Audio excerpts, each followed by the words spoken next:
ரொம்ப சூப்பரான சிம்பிளாக சட்டுன்னு 5 நிமிஷத்துக்குள்ளே 5லேருந்து ஒரு 10 நிமிஷத்துக்குள்ளே செஞ்சு முடிக்கக்கூடிய காலிஃப்ளவர் கிரேவி தான் எப்படி செய்கிறது அப்படிங்கிறத இன்றைக்கி இந்த வீடியோவில் பார்க்க போகிறோம். அட்டகாசமான சுவையில் இருக்குங்க. எப்படி செய்கிறது அப்படிங்கிறத வீடியோ முழுவதும் ஸ்கிப் பண்ணாமல் பார்த்து தெரிஞ்சுக்கோங்க.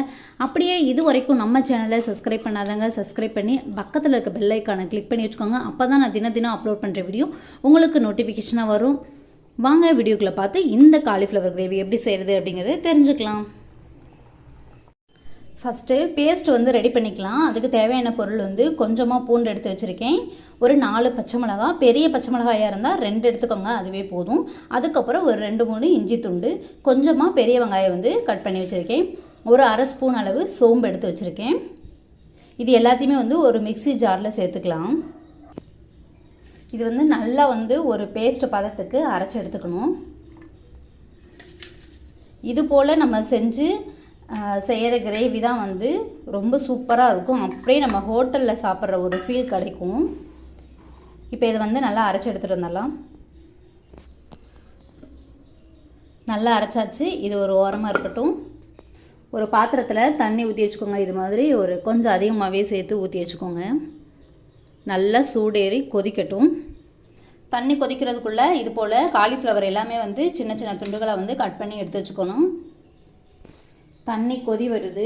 இப்போ இது கூட கொஞ்சமாக மஞ்சள் தூள் சேர்த்து மிக்ஸ் பண்ணி விடுங்க. மிக்ஸ் பண்ண உடனே நம்ம கட் பண்ணி வச்சுருக்க காலிஃப்ளவர் எல்லாத்தையுமே இதில் சேர்த்துக்கலாம். சேர்த்துட்டு அடுப்பை ஆஃப் பண்ணி விட்ருங்க. ஆஃப் பண்ணிவிட்டு தண்ணியில் நல்லா முங்குற அளவுக்கு தண்ணி சேர்த்துக்கோங்க. இப்போ இது ஒரு ஓரமாக இருக்கட்டும். ஒரு 5 நிமிஷம் மட்டும் இந்த சுடு தண்ணியில் நல்லா ஊறட்டும் காலிஃப்ளவரு. இப்போது கிரேவி ரெடி பண்ண ஆரம்பிச்சிடலாம். ஸ்டவ் ஆன் பண்ணி ஒரு கடாய் அடுப்பில் வச்சுக்கோங்க. நல்லா சூடேறினதும் தேவையான அளவு எண்ணெய்,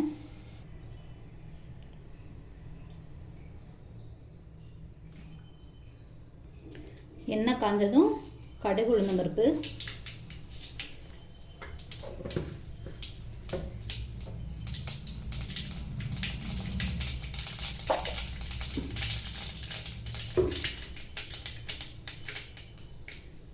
கொஞ்சமாக கருவேப்பிலை. அடுப்பை சிம்மில் வச்சுக்கோங்க. சிம்மில் வச்சுட்டு நம்ம ரெடி பண்ண வெங்காய பேஸ்ட் சேர்த்துக்கலாம். எண்ணெய் அதிகமாக தெரிக்குது. நீங்கள் போடும்போது தள்ளி நின்று போட்டுக்கோங்க.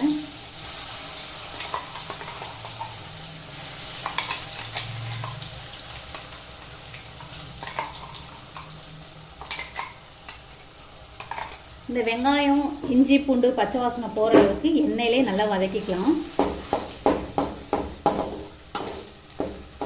அடுப்பு கொஞ்சம் நார்மல் தீயில் இருக்கட்டும். ரொம்பவும் ஹையாக இல்லாமல் ரொம்ப லோ இல்லாமல் நார்மலாக இருக்கட்டும். இதோட பச்சை வாசனை போகிற அளவுக்கு வதக்கிக்கணும்.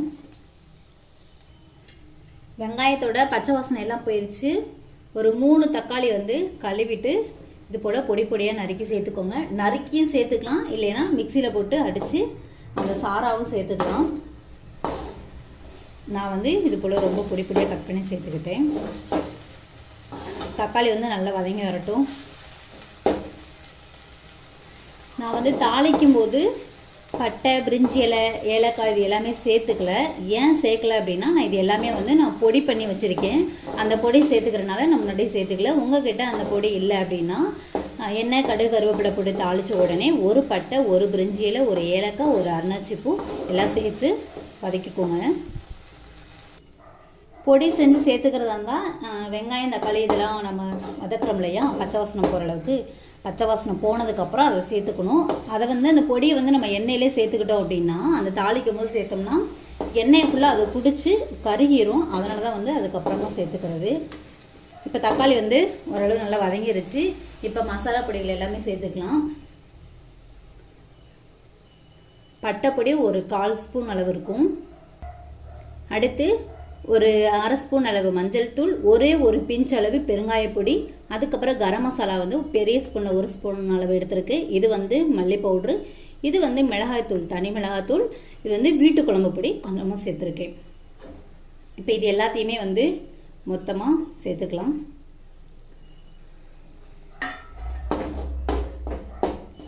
இதோட பச்சை வாசனை எல்லாம் போகணும், வதக்கிக்கலாம்.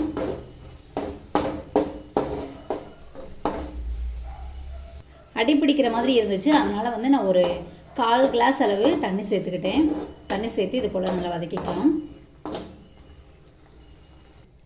பச்சை வாசனை எல்லாம் போய் நல்லா வதக்கி வந்துருச்சு. இப்போ இந்த ஸ்டேஜில் வந்து நம்ம எடுத்து வச்சுருக்க காலிஃப்ளவரை வந்து சேர்த்துக்கலாம். காலிஃப்ளவர் வந்து சுடு தண்ணியில் வந்து மஞ்சள் சேர்த்து நல்லா ஒரு 10 நிமிஷம் கிட்ட ஊற வச்சுருக்கு. அதை தான் இப்போ நம்ம சேர்த்துக்கிறோம். அந்த தண்ணியை என்றைக்குமே வந்து காலிஃப்ளவர் கிரேவியோ இல்லை 65யோ மஞ்சூரியனோ என்ன செஞ்சாலுமே வந்து காலிஃப்ளவர் வந்து ஃபஸ்ட்டு வந்து நம்ம சுடு தண்ணியில் வந்து கொஞ்சம் நேரமாவது ஊற வச்சுட்டு அதுக்கப்புறம் தான் செய்வோம். அந்த தண்ணியை வந்து சேர்த்துக்கவே கூடாது. ஏன்னா காலிஃப்ளவரில் வந்து குட்டி குட்டியாக வந்து க்ரீன் கலரில் புழு இருக்கும். அது வந்து நம்ம நல்லா உத்து பார்த்தா தான் தெரியும், இல்லைன்னா கண்ணுக்கு தெரியாது. அந்த புழுக்கள் எல்லாமே வந்து நம்ம சுடு தண்ணியில் ஊற வைக்கிறனால அது சேர்த்து தண்ணியிலே வந்து இருக்கும். அந்த தண்ணியை வடிகட்டிட்டு நம்ம வந்து காலிஃப்ளவர் செஞ்சுக்கலாம். நீங்கள் எப்படி ரொம்ப சுத்தமாக வச்சுருந்தா கூட காலிஃப்ளவரில் வந்து புழு இருக்கும். அதனால தான் வந்து சுடு தண்ணியில் கொஞ்சம் நேரம் ஊற வச்சுட்டு செய்கிறது. இப்போ இது நல்லா பரட்டியாச்சு. இப்போ அடுப்பை வந்து சிம்மில் வச்சு ஒரு 2 நிமிஷம் மட்டும் இந்த மசாலாக்களில் குக் ஆகட்டும். தேவையான அளவு கல்லுப்பு திரும்ப கிளறிடுவோம். 2 நிமிஷம் வந்து சிம்மிலே வச்சு குக் பண்ணணும். அப்போ தான் வந்து மசாலா எல்லாமே வந்து காலிஃப்ளவரில் இறங்கி அந்த கலர் சேஞ்ச் ஆகாமல் சுவையும் அதிகமாக இருக்கும். இப்போ கொஞ்சமாக தண்ணி சேர்த்துக்கலாம். நிறைய சேர்க்க வேணாம், கொஞ்சம் போல் சேர்த்து அடுப்பை வந்து ஃபுல்லாக வச்சுக்கோங்க.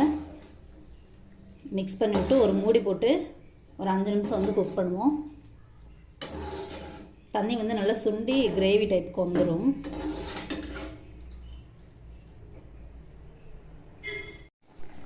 முக்கால் பதம் வந்து காலிஃப்ளவர் வெந்துடுச்சு. இப்போ இது கூட தேங்காய் விழுது வந்து சேர்த்துக்கலாம். ஒரு அரை மூடி தேங்காய் எடுத்து, சின்ன சைஸ் மூடி தான், அதை அரைச்சி தண்ணி கலந்து சேர்த்துக்கிட்டேன்.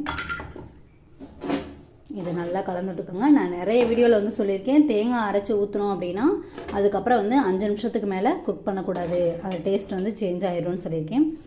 இப்போ இதை வந்து ஒரு 5 நிமிஷம் மட்டும் வேக வைக்க போகிறோம் மூடி போட்டு.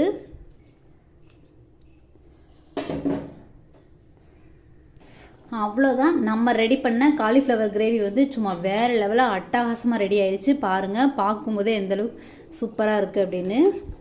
டேஸ்ட் வைஸும் வந்து அல்டிமேட்டாக இருக்குது. உங்களுக்கு இந்த வீடியோ பிடிச்சிருந்தா இந்த வீடியோக்கு வந்து ஒரு லைக் பண்ணிவிட்டு, இது வரைக்கும் நம்ம சேனலை சப்ஸ்கிரைப் பண்ணாதாங்க சப்ஸ்கிரைப் பண்ணிக்கோங்க. அப்படி இந்த வீடியோ உங்களோட ஃப்ரெண்ட்ஸ் அண்ட் ஃபேமிலிக்கு ஷேர் பண்ணுங்கள். ஷேர் பண்ணி எனக்கு சப்போர்ட் கொடுங்க. நன்றி. மீண்டும் அடுத்த ஒரு பதிவில் உங்களை சந்திக்கிறேன்.